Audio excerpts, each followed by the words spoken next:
Bonjour à vous et bienvenue dans cette nouvelle vidéo. Alors aujourd'hui, on va parler de c'est quoi la journée type d'un analyste d'affaires. Donc vous avez déjà vu les vidéos sur cette page où on a décrit le rôle d'un analyste d'affaires, mais sur celle-ci, on va essayer d'aller un peu plus en détail sur le quotidien d'un analyste d'affaires. Donc vous comprenez qu'on va revenir un peu sur les tâches qu'il effectue, mais comment ces tâches justement viennent jalonner le quotidien de l'analyste d'affaires. Alors, moi, si je prends mon exemple, alors ma journée type, je dirais ça dépend vraiment, on va dire, des projets et ça dépend des journées. Donc, les tâches de l'analyse d'affaires ne sont pas monotones.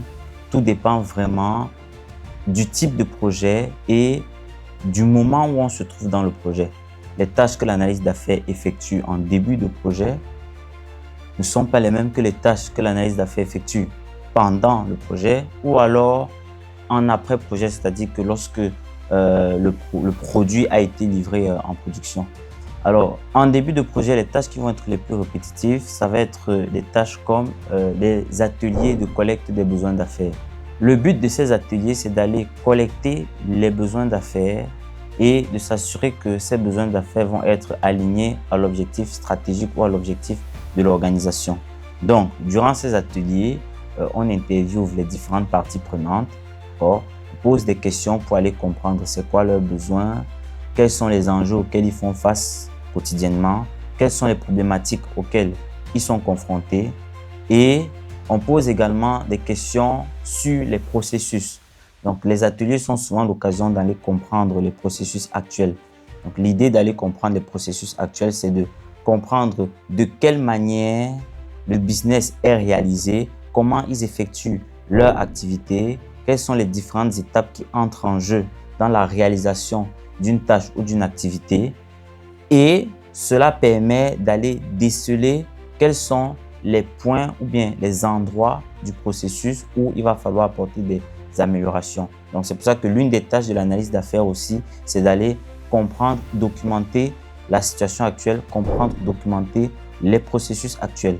Donc, une fois que cela est fait, l'idée d'après, c'est maintenant de recommander, d'accord, un processus cible qui va justement venir apporter des améliorations au processus actuel. Donc, on va aller adresser les enjeux qui se trouvent au niveau du processus actuel.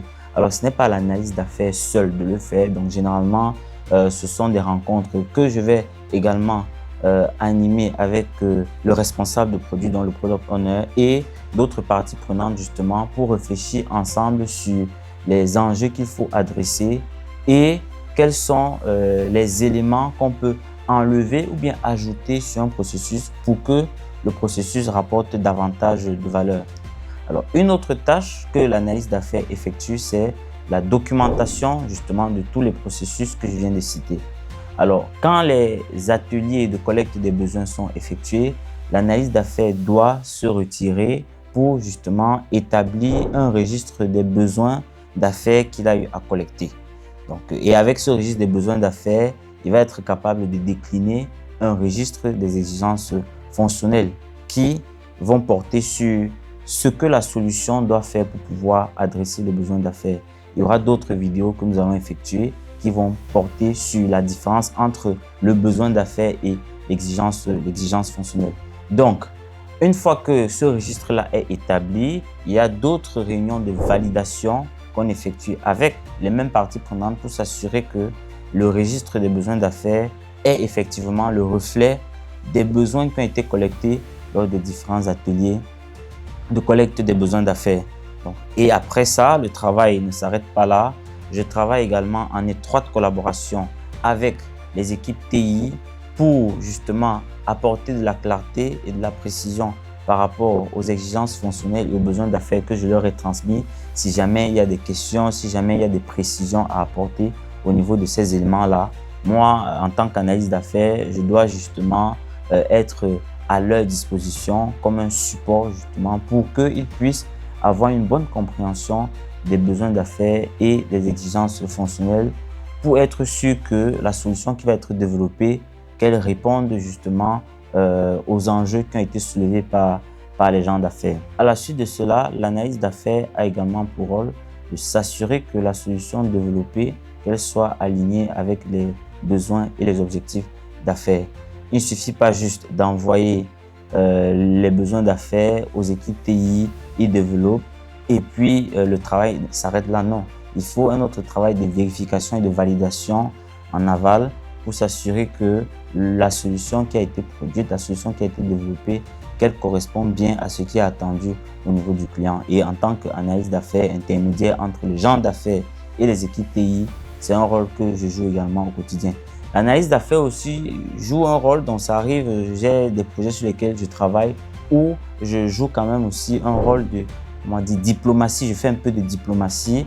Alors sachez que les projets ne sont pas toujours linéaires, les difficultés peuvent survenir soit du côté affaires ou bien du côté TI.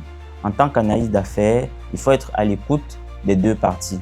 Par exemple, côté TI, vous pouvez avoir émis un besoin d'affaires ou bien une exigence fonctionnelle et les développeurs se rendent compte d'une difficulté ou bien d'un enjeu de faisabilité. À ce moment-là, moi, en tant qu'analyste d'affaires, je dois prendre note de ce besoin ou bien de cet enjeu et en des termes appropriés, je dois communiquer aux gens d'affaires l'enjeu auquel justement les équipes TI font face. Et généralement, je ne viens pas juste ramener ou bien faire un rapport de l'enjeu qui a été constaté lors de la phase de développement, mais généralement, en tant qu'analyste d'affaires, vu que tu dois aussi être force de proposition, tu dois déjà réfléchir avec l'équipe TI sur une solution alternative qui peut être proposée aux gens d'affaires pour que cet enjeu de faisabilité n'ait pas trop d'impact sur les délais de livraison qui étaient prévus au départ. Donc, voilà en quelques mots, j'ai brossé comme ça les tâches que moi j'ai l'habitude d'effectuer au quotidien en tant qu'analyste d'affaires. Alors, bien évidemment, il y a certainement beaucoup d'autres tâches que je n'ai pas mentionnées, mais sur lesquelles je vais revenir en profondeur, d'accord, lors d'autres vidéos. J'ai parlé en début de vidéo de la documentation des processus. Donc, quand on parle de documentation, on fait également de la modélisation des processus. Donc, pour pouvoir visualiser vraiment graphiquement comment le processus est. Donc, il y a une norme, la norme BPMN. On aura l'occasion également d'en parler dans une prochaine vidéo. Business Process Model and Notation, qui est une norme, un standard qui est utilisé pour effectuer la modélisation des processus d'affaires. Donc, modélisation des processus actuels, modélisation des processus cibles avec la norme BPMN pour justement mettre en évidence les différentes activités qui interviennent dans le processus et être capable de déterminer et de détecter quels sont les points où on peut facilement faire de l'optimisation de processus. Merci pour votre attention pour cette vidéo. Je vous invite à vous abonner massivement sur la chaîne et puis de cliquer sur la cloche de notification pour être informé dès qu'une nouvelle vidéo sera disponible. Merci.